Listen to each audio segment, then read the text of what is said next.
Welcome to the Eagle Eye Podcast, the #1 show to bring you all things Club America in English. Your hosts for today, Ivan Pineda, Christian Rosendo, and everyone's favorite cowboy, Dylan Jimenez. Let's start the show.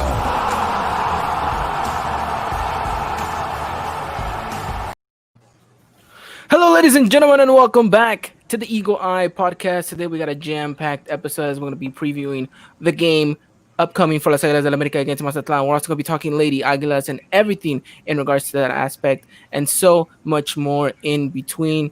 So, as always, let me introduce my co-host, Brooklyn's very own AJ, and everyone's favorite cowboy, Dylan Jimenez. Gentlemen, how are we? Doing wonderful. Thank you very much for asking, Ivan. How about you? I'm doing good. I'm doing fine. Almost Friday, hopefully. Well, tomorrow's game day, so it feels kind of like almost Friday. Hey. So, Dylan, how's things life in Texas? It's all good over here, man. All good. Getting a little cool front, so it's going to start to cool down for us. That's good. That's good. I know that you guys were reaching triple digits, and that's what we're going to be reaching in the next couple of days, too. So, what a way to kick off your Labor Day weekend there. But people didn't come for the forecast here. They came for all things Las Aguilas del América, and we're talking about that right away. Let me just kind of reiterate our New York's favorite resident, Christian Rosendo, is unfortunately not joining us right now. He's going to hop on over. He's having some technical difficulties, so whenever he does fix that, he's going to come over. He's having a bit of trouble calling IT. I don't know, Dylan. You've ever had that issue? No, they like me. They do. They very much do like you. They pick up your phone call right away. We're always on hold for 2-3 minutes for some reason. I don't know why. But, all right, let's move on forward with today's episode. Gentlemen, let's start off with the America San Luis game. It was a game in which we were kind of coming in a bit hesitant, AJ. We didn't know what America we were going to get, and we didn't really expect the best of America because we knew the kind of a rut that they were in.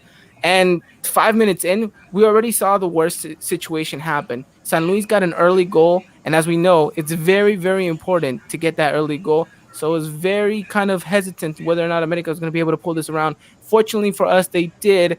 Tell me, compare how you were walking into this game to how you're walking out of it after those 90 minutes, after America gets that 2-1 win. I think I honestly just felt the same. Like, before the game, I was just slightly worried just because of the form we were currently in as we were going into this Atletico San Luis game.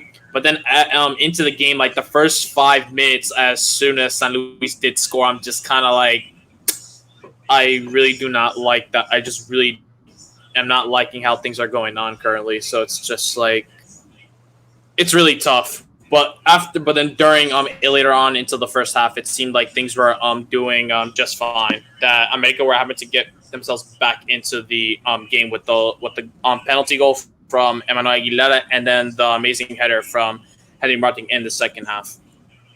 Yeah, no, we just saw it right now in the live highlights that we're watching right now.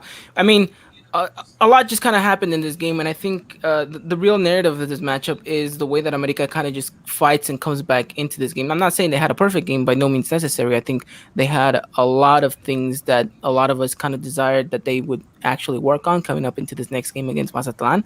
But I think having the back five actually fortified the defense a little bit more than anything. I mean, it wasn't perfect because Ochoa had to have the game that he had in order for us to walk away with all 3 points. But I mean, at the end of the day, I think, you can at least have some solidarity knowing that, all right, with the back five and with Ochoa in the form that he's in, then you at least know that you're going to be able to at least hold off the opposition for, somewhat period of the match. And, I'm curious to hear what you have to say in regards to that back five, AJ.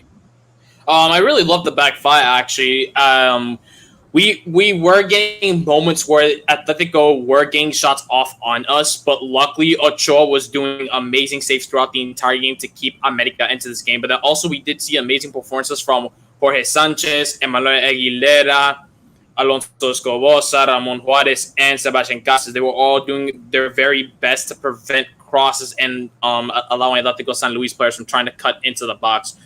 Players just like Emmanuel Aguilera, Casas, and Ramon Juarez were doing very well in the center as they were just being able to just clear balls out or to get their foot onto the ball to prevent a shot from happening. So it's just really, I was just really comfortable with the way that things were going. Yeah, we weren't scoring like as many goals, we weren't being like as offensive, but just like really seeing that how America was playing really defensively in this match, and they just as soon as they were able to get onto the counterattack going, considering that a lot of the Atletico San Luis players were pushing a lot of players up front, we were able to expose Atletico San Luis from time to time and trying to get some shots off.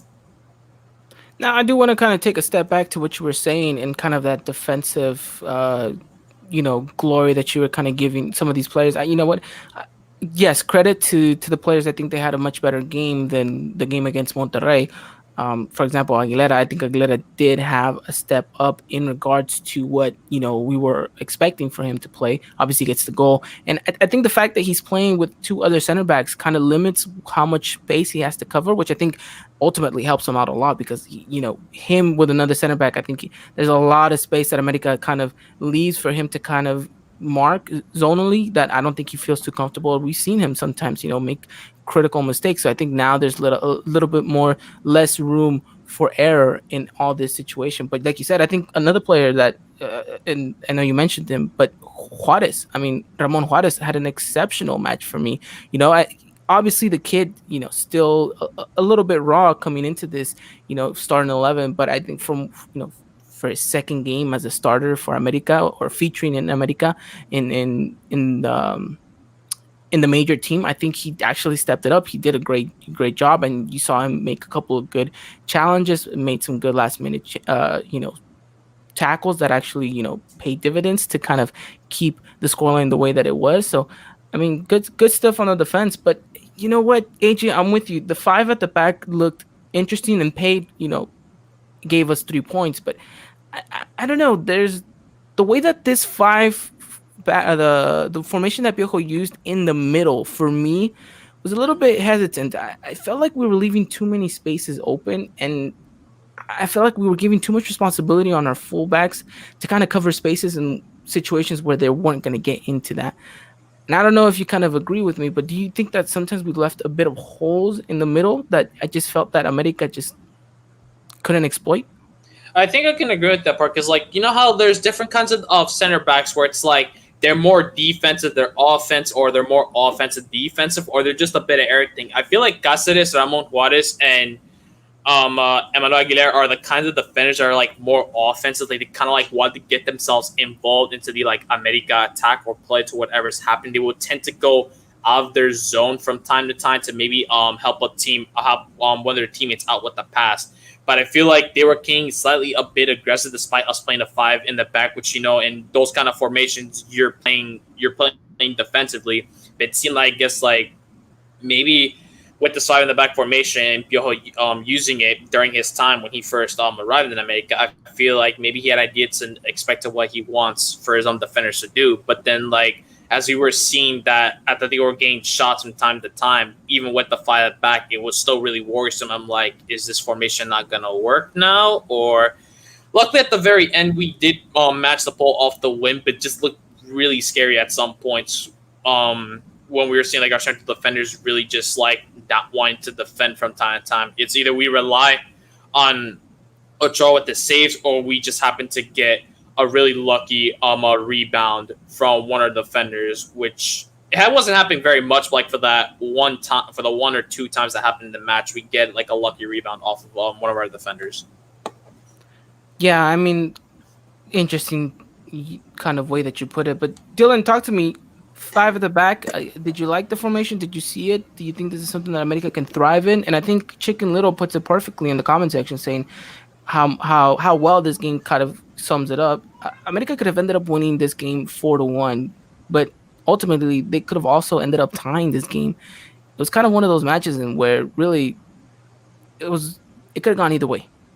Yeah, like you said, it could have gone either way. Obviously, you go back and you look at this game, even after you watched it the first time, by no means was this necessarily a perfect game, but you did see a lot of good things and some bright spots in the game that you want to see this team to continue to thrive on.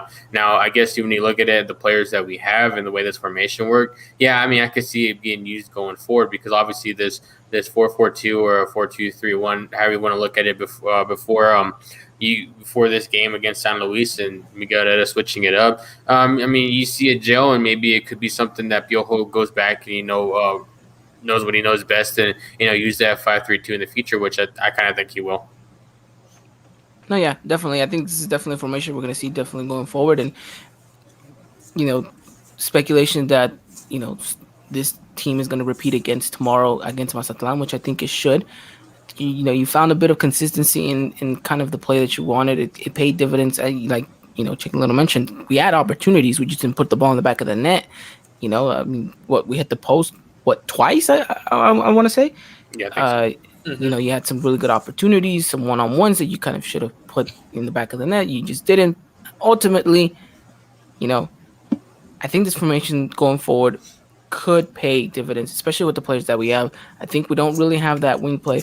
We do have some very good, talented midfield players that I think if we run through the channels and kind of have them orchestrate everything going forward, then I think America will be fine in all that aspect. And of course, at the back, I think would be very, very much secure, knowing that we have at least 3 center backs and a top quality goalkeeper ready to kind of step up whenever needed. So ultimately, at the end of the day, America gets all 3 points, and I think huge 3 points because again, America was struggling in these past 2 games, and especially away from home. We kind of saw that America, especially these kind of travels. It wasn't really that long of a travel. I think from Mexico City over to San Luis Potosí, I think it's about an hour or so.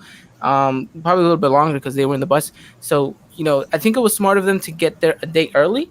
Because I know we talked about this, AJ. Fatigue ends up playing a big factor about this. We'll definitely talk about that kind of fatigue for the ladies as well. We saw a little bit of it against Cholos, but kind of focusing right now on the men's side of things, we didn't see so much of a fatigue factor. Kind of more of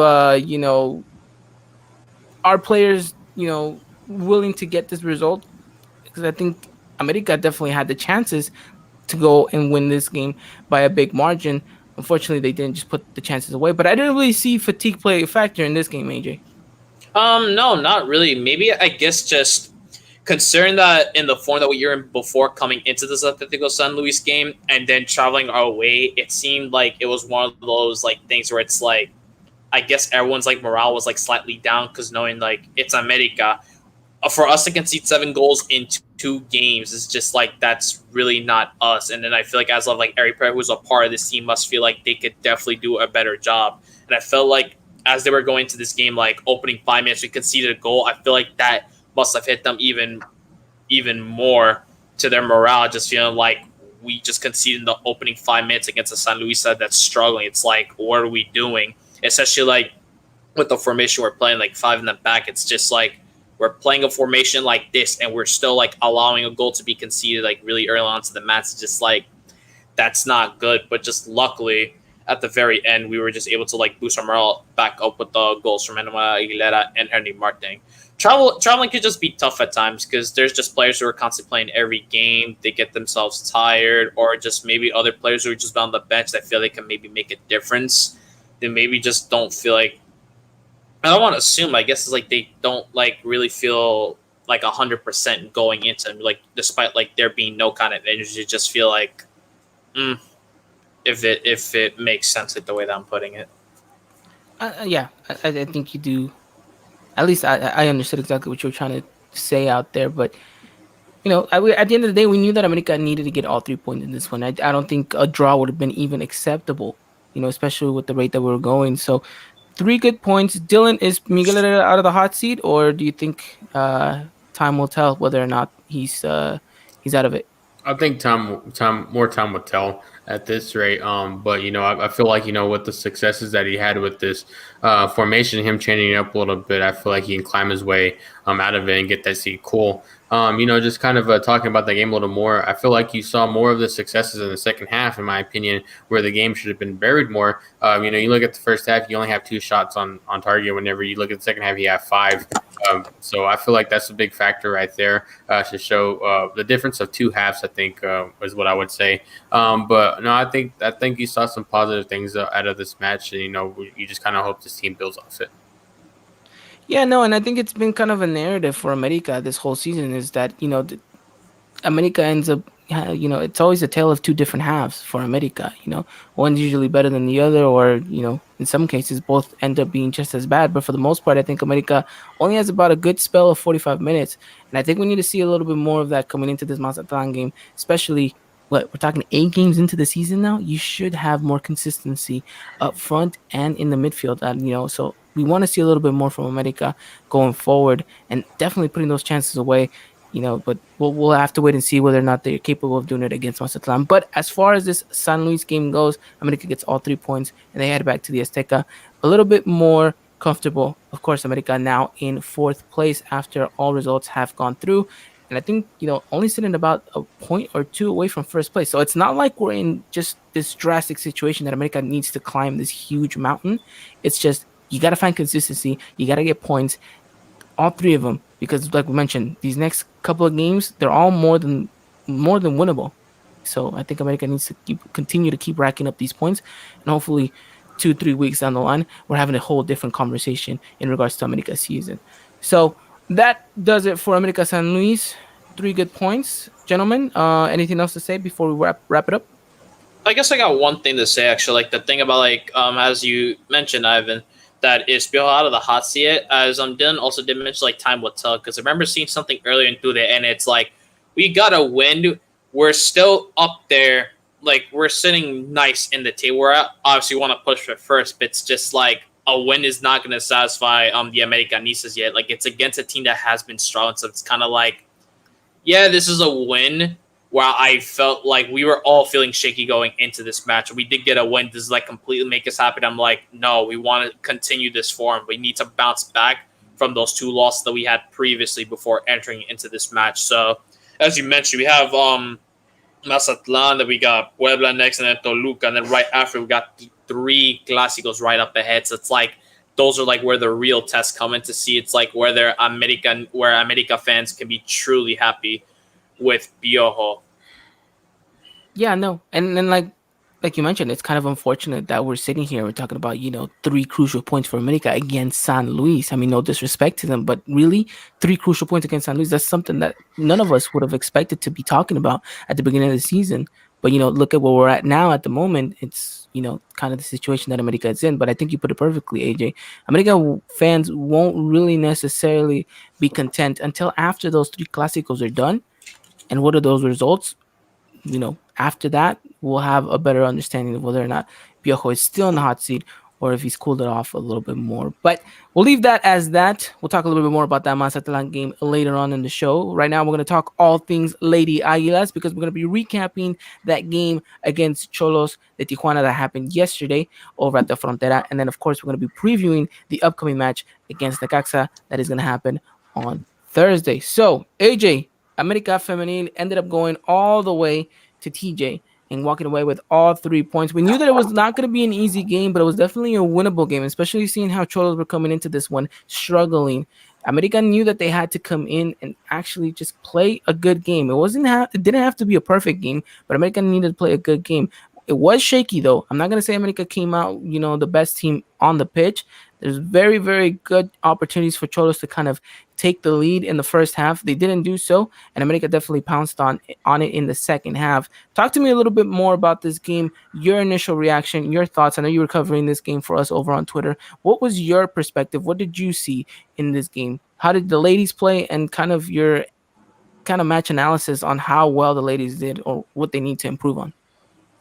This match was honestly going into it, like I was confident, like mentioned in the last podcast, I was like 4-0. I feel like considering how Tijuana were really struggling, we have some of like 2 of like, or at least some of their best ex-players on our America side, and I feel like we should be going into this comfortably with no problems. But then entering into the first half, it's like things are not really looking good for America. Like it seemed like we were just struggling to make a play or to just even try to get a shot on target. We would try to center the ball in. Nothing was really coming out of it. We tried corner kicks. Nothing much was really out of coming. We just usually had a Cholos Femenil defender just heading it out or clearing it. Or I think there was at one point where our corner just essentially came up really short and just went out. We did have some shots in the first half where we saw Daniela Espinosa, but like her 2 shots were way off targets. It's kind of just like is she struggling to just be up there by herself. But then in the second half, things did happen to change. We had, in the span of just 3 minutes, Daniela Espinosa scored the very first goal, which was a very nice transition. Marlene Campa passing the ball to Montserrat Hernandez. She sends the ball into the box to Daniela Espinosa. She heads in to make it 1-0. 3 minutes later, we get a penalty call in which Daniela Espinosa slots it in to make it 2-0. But then towards the very end of the match, we were seeing Xolos that they were really hungry for a goal. They had their captain Rene Cuellar just passing by America Femenil defenders like left and right and trying to get shots on target. But luckily, JD Gutierrez was coming up with really huge saves to keep us into this match. Yeah, in the 93rd minute, we did happen to concede a goal, but by then, it wasn't really enough time for Xolos to even do anything. But overall, like, I'm happy that we did come out with the 3 points and the victory, but it's just kind of like, I really feel like this team could be doing better, especially against a side that just really hasn't been able to get things going, and they just scored their first goal of the league this season, and it was against America.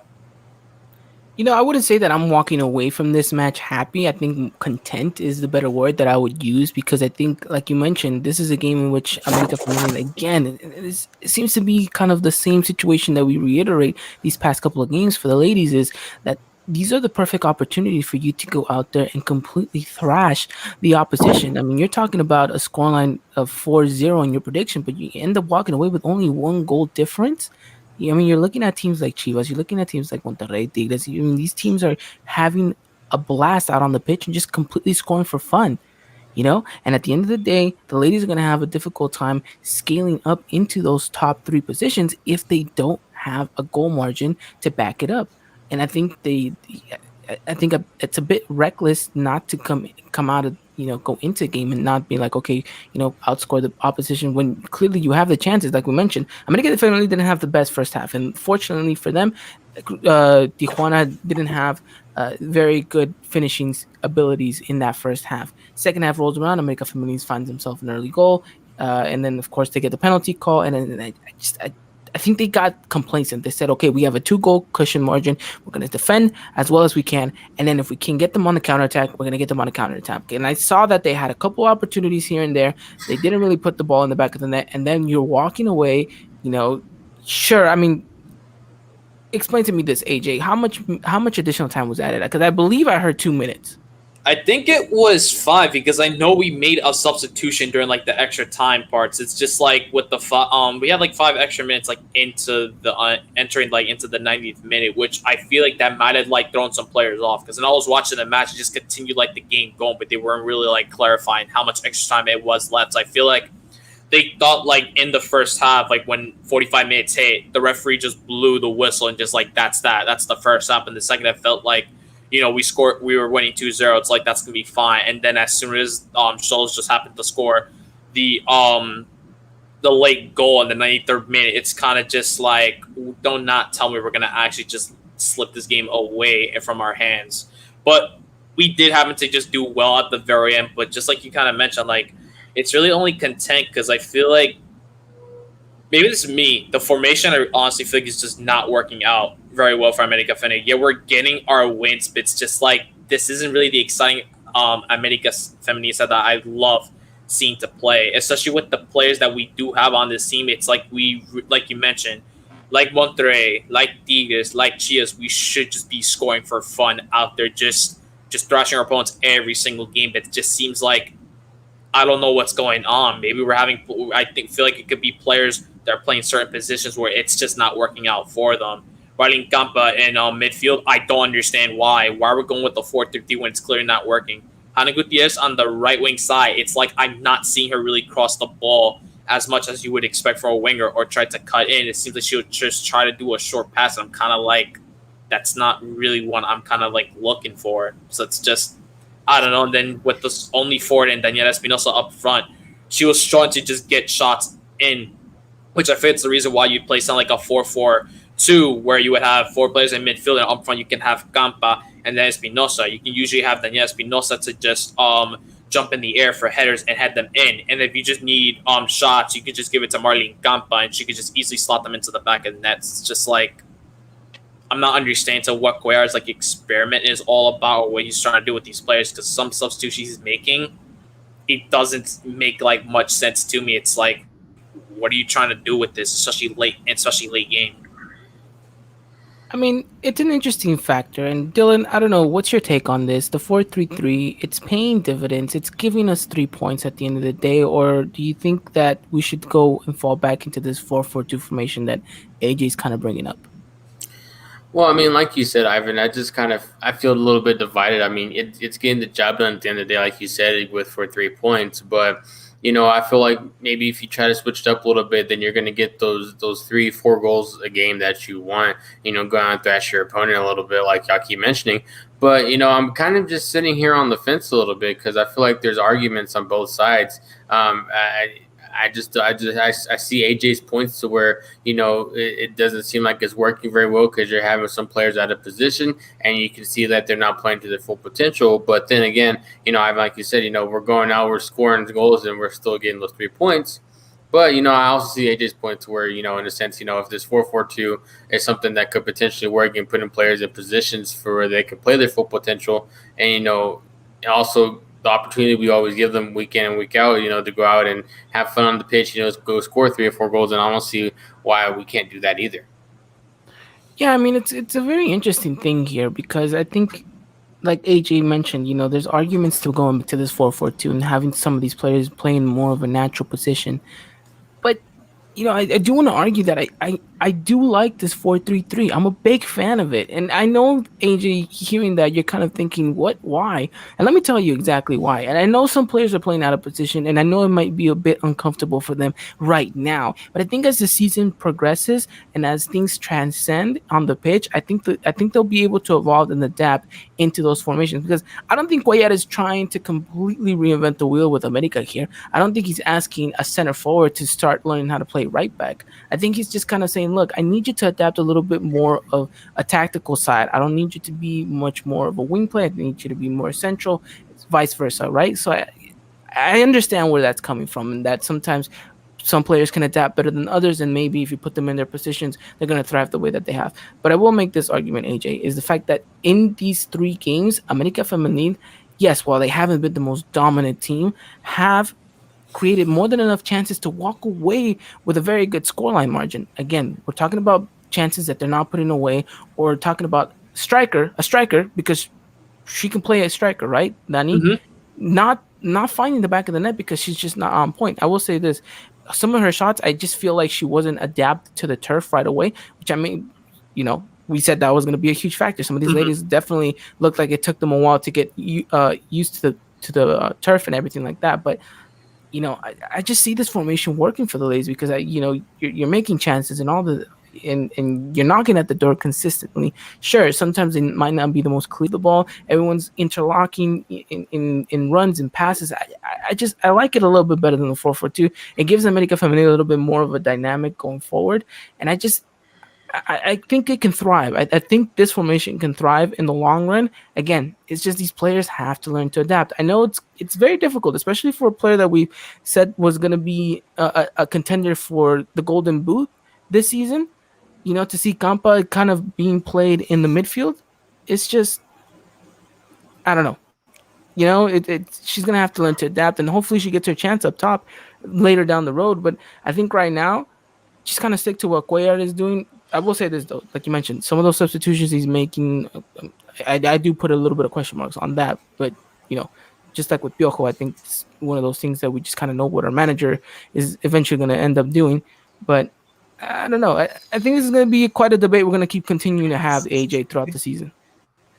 Yeah, no, it's just, maybe it could just be me, like, how if you're a fan like of a big club, it's like you have these high expectations. Maybe that's just me with the America Femenil. It's like I want to see this team just like winning every single game, scoring goals, like completely just thrashing their opponents, like just having a fun time out there. I understand that it's good to have players playing in different positions. Like, I'm gonna bring an example. Like for the National Women's Soccer League for my team, Sky Blue, there's a player, Margaret Purse. She usually plays as a forward, but she's recently playing as a right back, and she's struggling to actually play in that. She's playing as a right back because for the coach for the United States women's national team, she wants her to play as a right back because they already have too many forwards up front. So he's like, I want to see you play as a right back. She didn't even mention in an interview, I don't care how many times I'm going to struggle. I'm going to get better into this position.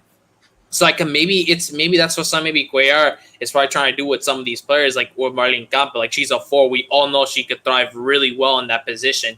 But it's just those things. It's like trying to midfield. It could be nice because like I even see on the America Femenil rosters we have like some players like playing as like listed as a forward like Renata Huerta, Jere Gonzalez, Diana Cáceres, and I'm just like that's interesting because I usually see them playing as a midfielder. But it's like maybe they have been working this out during practice, during training, and they're maybe figuring out when is the perfect time for them to actually just start utilizing these players in these different positions to try and make a change. I don't know. It's just like see what happens along the way. Like if this 4-3 really happens to do work out, and players that are just playing in these different positions can actually excel into this position, then it'll be good for us in the future. Because in case we do happen to bring in other players from the future from other teams or with the players that we currently have, we want to try in different positions, the other player could be like, yeah, I can play in this position. Fine by me. Let them play like in the position that I usually play, like whether it's like playing as a forward, a winger, midfielder, defensive midfielder, attacking midfielder, fullback, center back, whatever. Like, I'm down with this. Maybe it's just one of those just like, I just really want to just see this team just have a blast out there and just scoring goals for fun. And I think they can get to that point, but it just like I mentioned, these players have to get to that adapting process. But that pretty much just wraps up kind of the Cholos game. It was a good game. I think the ladies ended up walking away with a very good 3 points, very much needed 3 points to continue scaling that table.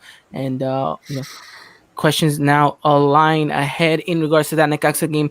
Our AJ, talk to me more about this game. America's coming into this match with three victories in a row. We've known that, defensively, we've been making some mistakes.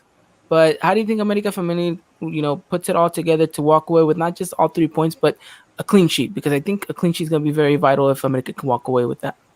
I just feel like simply just the defenders just usually playing their usual game, just having to defend. They can go up front occasionally and just wanting to help out the midfield and the forwards up front, but just like overall, just pay attention to where that ball is going to be going, where the Necaxa players are going to be going at, because we've only played twice against them. In 2019, we beat them at the Estadio Azteca with 3-0, and then last season, and on January 24, 2020, we only came up with a 1-1 draw away at Aguascalientes. So it's one of those things like there's not really much I can really talk about or like seen because we've only played this team twice. But we happen to score 4 goals against them. We've only conceded once. So I feel like in this case, coming into this game, America have the upper hand against Necaxa, considering that Necaxa had just been struggling all season long. They have yet to get a win at all. They're 0-3 so far into the season compared to America's 3-0. So I just feel like if we can just do well, defensively, not try to concede a goal like the last time against Necaxa, then I just feel like this could just be another easy 3 points for us to just get. Yeah, no, and I do want to stray away from that, Dylan. When we do say easy 3 points, like we mentioned, right? Cholos coming in quite a rut, and then all of a sudden, you're struggling to walk away with all 3 points at Tijuana. San Luis, which again was an opposition that you thought should have easily walked away, but again ended up struggling. So it's exactly how Jen Munoz put it when she was on the podcast, is she knows that these teams, and I think the America Femenil at this point should be aware that, these struggling teams are going to come at it with everything they got because they're going up against America. So I don't know. How do you feel about this game coming into Thursday's match against Necaxa? No, I feel pretty confident. I wouldn't say overconfident, though. Like you said, Jen mentioned that some of these teams are going to be, pushing you to your limits, to who wants it more in a sense. But I feel like, this is going to be a game, where the ladies are going to have to, fight this one out, whether it be another 2-1 win or a 1-0 win. But I think these ladies can come out on top, no doubt about it. Obviously, some things to polish up, which I feel like they're going to do that because we know this team can work and we know how this team can gel together. And so I feel like, like you said, not going to necessarily be easy, but I feel like, it's going to be a good, clean win for this team. A good clean win is exactly what we need at this point, because not even the game against Cruz Azul that we ended up winning 2-0 was very clean.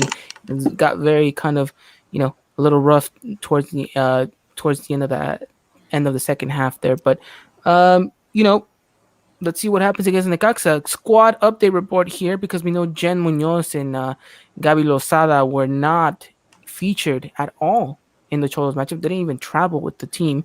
There was rumors saying that there was precaution from the team, might be an injury, something that happened, but Cuellar came out and said that no, there was nothing wrong with either of those two players, that there was only a rotational factor and that they would be available for this matchup against Necaxa. Knowing that now, AJ, what is your starting 11 for Thursday's game?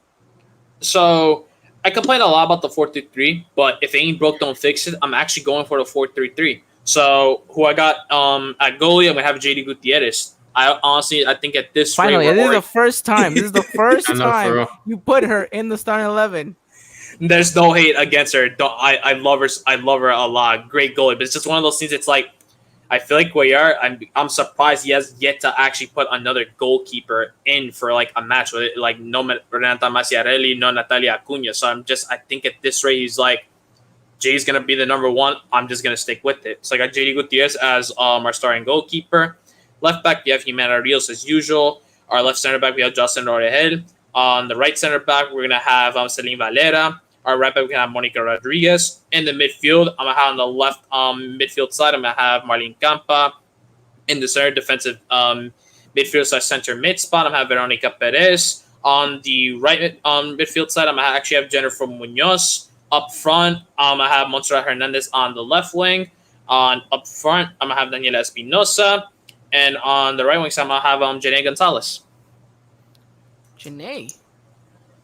Okay. That's different. I didn't expect her name to be on your starting 11. Hopefully she is though.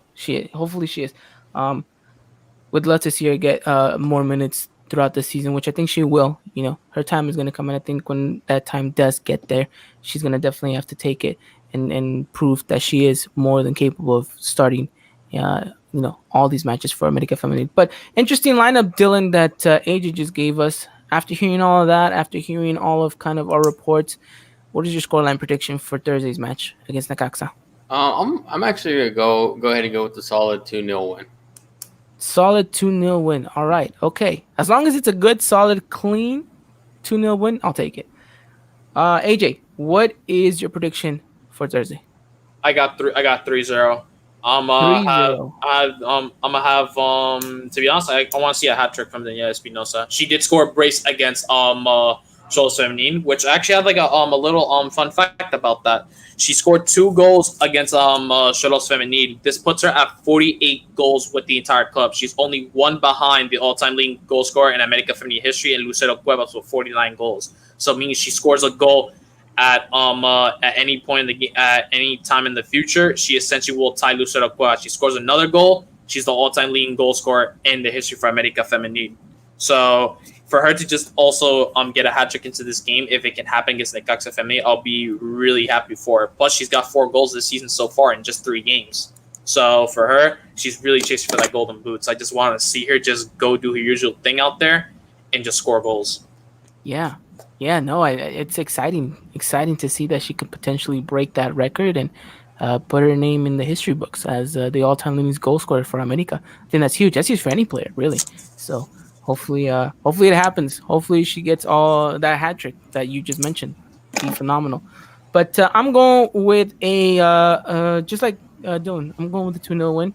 Hopefully, I would love for a 3-4-0 win, but seeing how things are going right now for the ladies, I don't know. I'm a little bit hesitant to put that prediction out there, but we'll have to wait and see on Thursday. But that match is going to be at 2 p.m. Pacific time, 4 p.m. Central, 5 p.m. Eastern. You guys may or may not catch this game on TUDN. AJ, do you know if it is or not? Yes, it is actually on TUDN. I just looked at the TV schedule. It's actually going to be on TUDN, so you can just catch the game. You don't have to go around searching for all those links on the internet or YouTube, Facebook. TUDN's got you covered on that. Awesome. TUDN is the place to be at. You don't have to search the dark web like I had to try to find that Cholos game. Don't even ask me what happened to my computer at work. I don't even know what I'm going to tell HR doing. But at the end of the day, At the end of the day, you guys can catch that game live, and if for whatever reason you're not able to, we're gonna keep you guys up to date with everything over on Twitter. So make sure you guys follow us at Eagle Eye Podcast, and we'll have you guys covered with all things America Femenil. Hopefully, the ladies end up winning and getting all 3 points again. Necaxa. All right, gentlemen, let's move on into the last segment of tonight. This is America versus Mazatlan. Tomorrow is the matchup. But I do want to say something real quickly before we start talking that preview and kind of an update on what's been going around the club, what's been going around in Coapa. So big news broke out tonight. I know Christian's not here, so I got to take over that segment. So I'm scrambling here. But the biggest news coming out of Coapa this week, actually today, was when the news broke, was the fact that Alfredo Tena, obviously big legend, I would argue the best Captain America has ever had in their history. Alfredo Tena is no longer going to be involved with the Fuerzas Básicas, aka the youth development over in America. So he has left his position. Rumors as to what he has planned next are still just that rumors. Nothing has been confirmed. Some people have said that he's going to venture out and try something different. Some people have said that he has an opportunity to do more major things with America. We don't know any specifics in regards to that. We only know that Alfredo Tena is leaving the club in regards to the youth department. Dylan, how do you take this news? I mean, he was so detrimental to bringing up players, not bringing up because that's the manager's job, but kind of in the development phases of getting the Linuses, the Edson Alvarez, the Sebastian Cordobas through the club, and then throughout the whole, youth process of bringing them up into the first team. No, I mean it's a pretty big blow to this club, but not everything good can always last. So I mean, I just think you just try to move forward. I mean, it's kind of hard to replace him a little bit, but you just got to do your best, and hopefully it all works out in the end. Yeah, definitely. Rumors circulating that La Volpe might be in America's eyes for that. Which, I mean, credit to him. He has a good eye for youth, right? I mean, got to give him credit for the whole Andres Guardado situation. But and obviously too, he debuted at Edson and Linus. So I mean, like I mentioned, he has an eye for this stuff. But again, rumors at this point, nothing concrete. We'll have to wait and see. But AJ, kind of your take on Alfredo Tena leaving the institution, and now we're kind of in this limbo stage of what's going to happen, because America is supposed to come out and announce a new kind of system for the youth academy. So I mean, well, we'll wait to see what those details are, but just kind of give me your take on all of this. I think that Dylan kind of mentioned perfectly. Like all good things must come to an end. Not to just say like it's gonna be like not a really good thing for Fuerza Básicas because for America, because they're gonna definitely find someone to take that job already. But it's just nice to see that everything that Alfredo Tena has like done in developing the youth players, then the manager's also picking up those players and putting them up to the first team.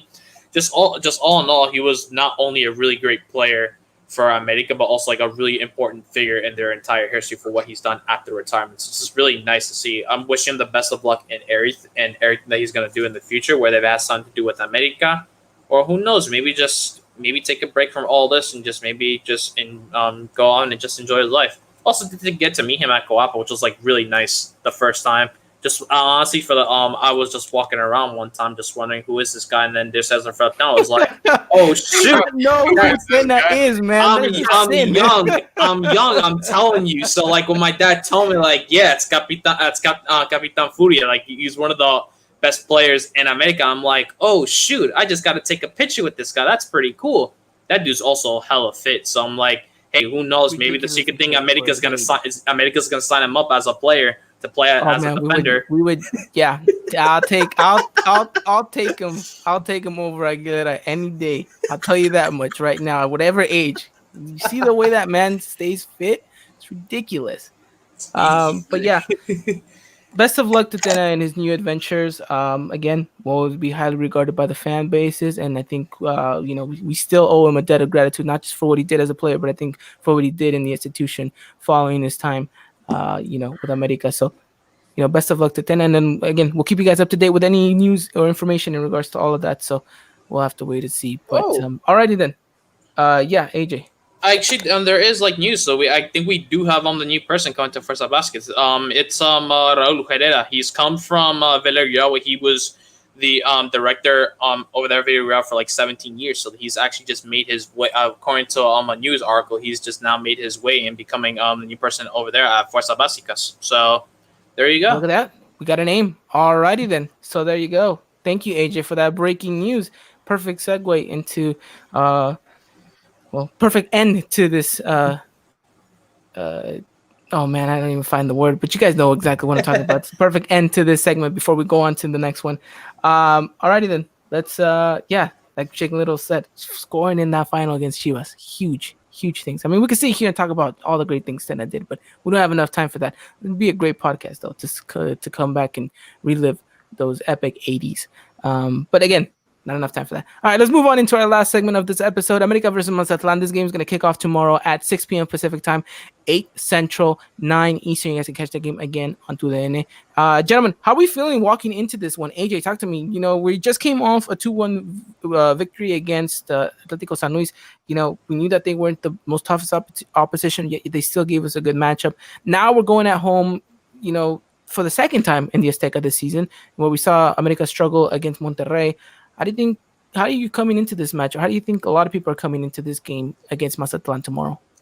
I'm looking at to think like America should really be able to get this victory against Mazatlan. Like they've been struggling throughout this entire season. Yet they do have scored some goals. They tied games up against some fierce opponents like Pumas and Tigres. But that's just to say it's like overall they're just I think struggling overall as a team so far this season.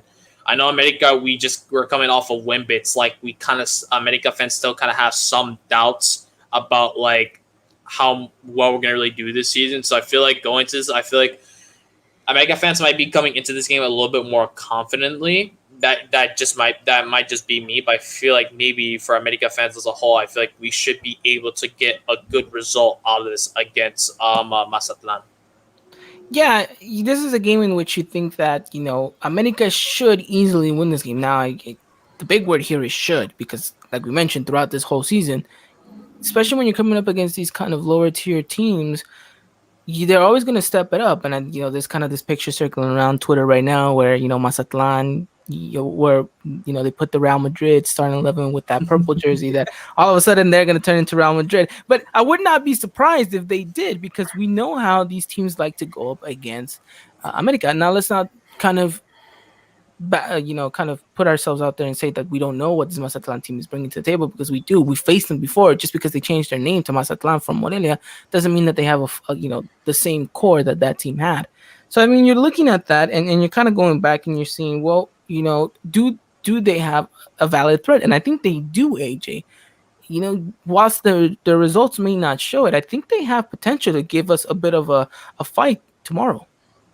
You're right on that one, actually, because I come to think of it, like when they became Mazatlan from Morelia. I remember in the Liguilla, that was like a season ago before. So it's just like they gave us a really good fight. So like this team, like for the most part, I think they do have like at least I think half of their squad or so has the same players that did face against us in that final, and they do have like some a Delhi striker and Fernando Aristigueta, which he did happen to score a goal against us. I cannot remember if it was ruled off for offside or not, but either way, he's a dangerous presence up front for that Mazatlan side. And I think, if I'm not mistaken, they did happen to side. I think it's Camilo Sanveso, who was a former player of Querétaro, and he was known for his goal scoring presence. Yeah, he's injury prone, but when healthy, and him and Aristigueta up front are a really dangerous duo. So they do happen to show up against America during this match. We probably could be heading to some kind of trouble with them. Yeah, so I mean, I think you put it perfectly. You know, it's there is a danger threat going forward. Now, at the back, I think is where they're leaking a lot of stuff, and I think this is where America needs to find a way into it. And I think if Christian was here, I know for a fact. If Christian, I know you're watching this, so let me know if I'm right or wrong. But if Christian was here, he would say this is the perfect match to play Sergio Diaz, like straight off the bat. And I think, and I would definitely agree with him if he was on here and would say that, because I think This is a side that's going to leave a lot of spaces in transition. This is a side that I think if you put a little bit of pressure on that defense, they're going to fold a little bit easier than other oppositions. So a player like Sergio Diaz, I think, would completely change the game for America coming into this one. But like mentioned, I don't think he's starting, unfortunately. But if he does come on in the second half, I think he would be a very, very interesting player for America to kind of change the game up. I don't know what you think there, AJ. Sure, he only wants Sergio Diaz to start because he came from Real Madrid. That's the only reason why. That's definitely a reason to why. But like, nah, like Sergio Diaz has shown off some promise like into the games, especially when he does get the time for him to play. Like he actually has shown like he's done some crosses, some nice passes. It's like as you mentioned before, Evan, like if this was a time for Sergio Diaz to make a start, if this would be the game against Mazatlan FC. They have been struggling, but so have we a bit. But I feel like this could be a game where it's like we could see some different faces that are actually getting their start. Just like against LA San Luis, we got Ramon Juarez. He only played I think twice or three times in the America side, which I refer him as the next Paolo Maldini. Shout out to my boy Ramon Juarez. The next Paolo Maldini. Okay, damn. I said that. Setting the bar high there, Paolo man. Maldini right there. You didn't see that block against Atletico San Luis. I was like, that's the reason why we're in this game. It's him, all him. No, I will say he does have a bright future.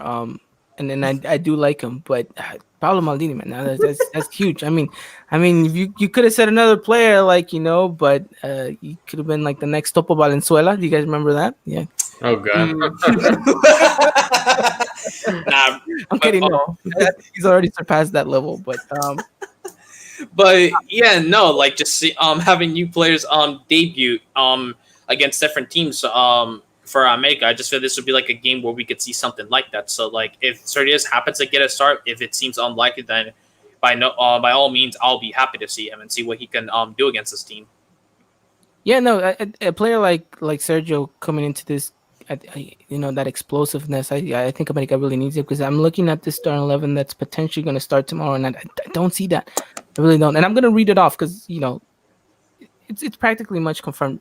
Piojo is going to go with the same starting 11, like we mentioned, right? If it ain't broke, why fix it? And I think Piojo's kind of saw the promising signs, so I think he's not going to try to move too many pieces. So it's going to be Ochoa in net. We're going to go with that back five again. Our wing backs are going to be George Sanchez on the right, and then Escobosa on the left. In that center back partnership of that trio is going to be Ramon Juarez on the left hand side, Aguilar in the center, and then we're going to have Cáceres on the right. But they interchange whenever they need to. And then, of course, in the midfield, we have two center mids. We have also Gonzalez and Richard Sanchez. And then we have a cam center attacking mid in Sebastián Córdoba.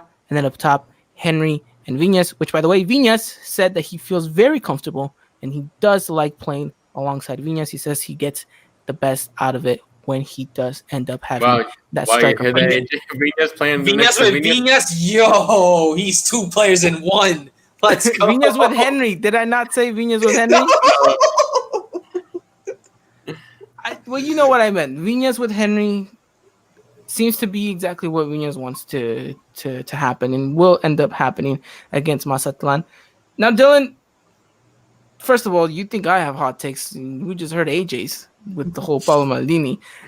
Second of all, you're looking at the starting 11, and do you think that there's the right players for this game in which you could potentially walk away with a 3-4 goal margin if you have the right explosive players on the pitch? Do you think America has that creativity going forward in this starting 11? Yeah, I think so. And I'm going to hit off this point right here with the comment I'm popping up from Chicolito. 2 out of Henry's 3 goals has come from assists from Escobosa. But, that's kind of one thing I was going to kind of mention out too. I think, Escobosa and Sanchez are kind of maybe be a little bit of a key factor here in this game. I mean, I like the way they both played in this last game.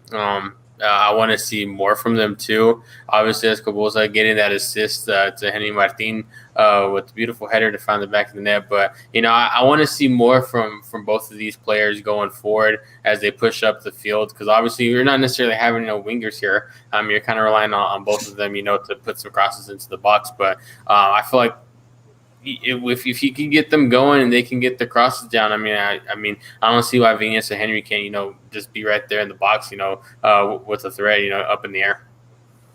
Yeah, no, and if Christian was here, I'd definitely be roasting him because he I'm not gonna say he hates Escobosa. He very much dislikes Escobosa and thought he would definitely be kind of a waste of a space there because he was just gonna be crossing the ball with no kind of real direction. But Christian Escobosa definitely showed up and he kind of sat you down for a little bit. So hopefully he can continue to do so because, like you mentioned, though, I think he's going to be a very, very important player, especially trying to find Henry Vinas, who we know can do very well in the air.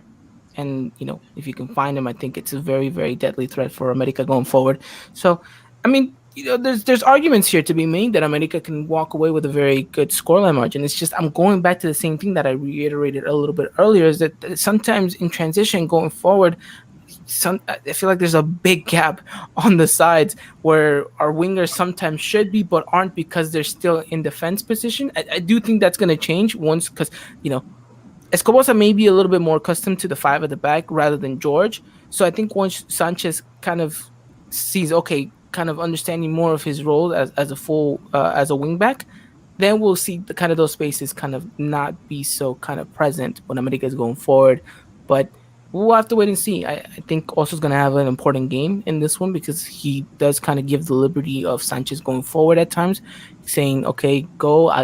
I'll try to handle as much as I can, but I think at the same time, Richard should understand that, can't leave too much to also on the defensive side. So he needs to track back as well. So we'll have to wait and see. Of course, I'm looking at Cordoba again to have himself quite the game. No bad report for me in regards to the San Luis game. I think he had a good game. Was asking for the ball a lot. Again, had a lot of a chip on his shoulder after those poor performances against kind of Monterrey and Querétaro. Some will argue that he may be the best player in those two games. I'd say he didn't do enough for me. But alas, I think Cordoba, again, is going to have to play a very, very vital role in this game against Mazatlan. And hopefully he can walk away with a goal and an assist. I think that'd be perfect for him. I don't know what you boys think. Dylan, you're smiling over there. We'll settle it at that. I guess I got one player I would love to see Alonso Escobosa also have another great game as well, because I do remember him during Querétaro. He was a vital player in Vucetic's side that did make their run towards the year where he was playing that left back position. He's originally a left winger and a left midfielder, but he's capable of playing the left back side, and he does provide really good pace dribbling and with nice crosses. I also remember him during his time when Maradona was coaching Dorados de Sinaloa. He was also a good player on that Sinaloa side. So just to see those kinds of plays from him during those times at Querétaro and Dorados de Sinaloa, I would love to see him replicate that performance, if not do even better in America. And to see him getting the start finally, playing at a position where he has played a lot of last season with Querétaro, I feel like this would be the perfect time for him to actually just prove that I'm capable of playing I could be your starting left back if you want, because you saw we didn't have Luis Reyes playing in that Atletico San Luis match, starting to say. So I felt like Escobosa was doing a good job, and I felt like as him playing as a left back, he was going up and providing as crosses for Federico Viñas and Henry Martin as if he was playing as a winger. So interesting note then. Interesting note. Well, all right, and gentlemen, we've kind of given people a little bit of an insight. Now it's time to give our predictions. So I threw it to you first, Dylan, for the ladies. So AJ, I'm throwing it to you first for the men's here. Give me your prediction as to what America is going to walk away with tomorrow. I'm gonna go back to my usual ways of 3-0. I got them going with the 3-0 win. That doesn't seem as unorthodox as some of those other results that you were giving. So I'm gonna give it like that. I'm gonna let it go. Dylan, give me your prediction. I want to go with a 2-1 win. I think we kind of see that fight in Mazatlan. I think we let one slide past us, but I think we come out with the dub. Okay, interesting. Again, I don't want to have those kind of nervy games. I really want to see an America side that comes out and. Oh no, dude! This is going to be a nervy game. I'm not saying it has to be the most perfect game. can there ever be a game for America where you could just sit down for a full 90, not have to stress out about anything, just watch the game in peace? But it seems like it's never possible. There's always a Santos game. It was a Santos game whenever we had that. But yeah, you had that for a good chunk of time, and then you're like, oh great, Santos is gonna freaking come back somehow. But didn't. Because you just didn't see America's determination in the second half. But I agree, Dylan. I could see that scoreline. So, but again, I just want to see a better game from America, and I think a shutout would be huge. So I'm going with a 2-0 victory. 2-0 victory against Mazatlan. I think it's good. Gets your defense a little bit more pumped. We'll have to wait and see. Chicken Little now is going with a 4-2 victory against Mazatlan. But earlier, Dylan, if you can pull it up, he said, I think this is when we were talking about the whole Real Madrid thing with the Mazatlan and stuff. So shout out to you, Chicken Little. Thanks so much for your support, man. You're always on here, so thank you again. But yeah, it's interesting stuff. So that pretty much wraps it up for us. You guys can catch that game again tomorrow, 6 p.m. Pacific time, 8 p.m. Central, 9 p.m. Eastern. If for whatever reason you're unable to watch that game, head over onto our Twitter at Eagle Eye Podcast, and we're going to keep you guys up to date with all things happening in that matchup. All right, gentlemen, anything else before we wrap it all up and call it a night? I got one more thing. Talking about with Lady Aguilas, Cassandra Cuevas, during that game against Cholos Femenil, she made her 100th appearance overall in the Liga MX Femenil. She has played 3 games in the Copa MX Femenil with America. She's played 79 games with America, and she's played 18 games with Cholos when she was on loan. So it's just really interesting to see her to play 100 games in the Liga MX Femenil. Wishing her nothing but the best for her upcoming games, and to her continuously keep scoring goals for us, because she is the 3rd all-time leading goal scorer in America Femenil's history. Interesting. Quite the milestone for her. Quite the milestone. Dylan, anything else before we wrap it up? No, we're good. Alrighty then. Well, before we wrap it up, I do want to give a huge shout out and congratulations to 2 very good friends of ours here on the podcast, and 2 very good personal friends of ours outside of all of this. They're not just colleagues. We consider them to be really, really good friends. So huge shout out to Miss Cari Torres and Tom Harrison. Congratulations on the engagement. If you guys are watching this, congratulations. You know, we love you guys. You guys are amazing. We love to see that you guys' love and determination has brought you guys this far, and we wish you guys the best of luck on your guys' new endeavors and new chapters. So from all of us here at the Eagle Eye Podcast, congratulations, Cari. Congratulations, Tom. And we hope for the best in this new chapter. All right, gentlemen, let's call it a night. We'll see you guys again on Thursday. Be here for Thursday, as we're going to be recapping the game against Mazatlan. We'll give you guys a preview of what's going on against America Puebla for next week, and then we're going to be recapping all things Lady Aguilas. We're going to give you guys a recap of the Necaxa game and the following match for America Femenil. All right, gentlemen, without further ado, thank you so much for coming out. Christian, unfortunately, was still on hold with IT. Looks like they're still not picking up the line. Dylan, maybe you want to, give them a call and say, pick up, please. We definitely were down 1 co-host because of it. Alrighty then, without further ado, you guys, take care. Thank you so much for you guys for coming out here tonight. And to everyone listening and to everyone watching, thank you so much. Follow us over on Instagram and Twitter at Eagle Eye Podcast. And again, take care. Wear your mask. Be safe. And as always, Arriba la America. Good night, everyone. Ladies and gentlemen, this was another production of the Eagle Eye Podcast, the #1 source for all things Club America in English. Make sure to follow us on Twitter and Instagram at Eagle Eye Podcast and get all the latest news and coverage. And subscribe to our podcast wherever it is you may listen.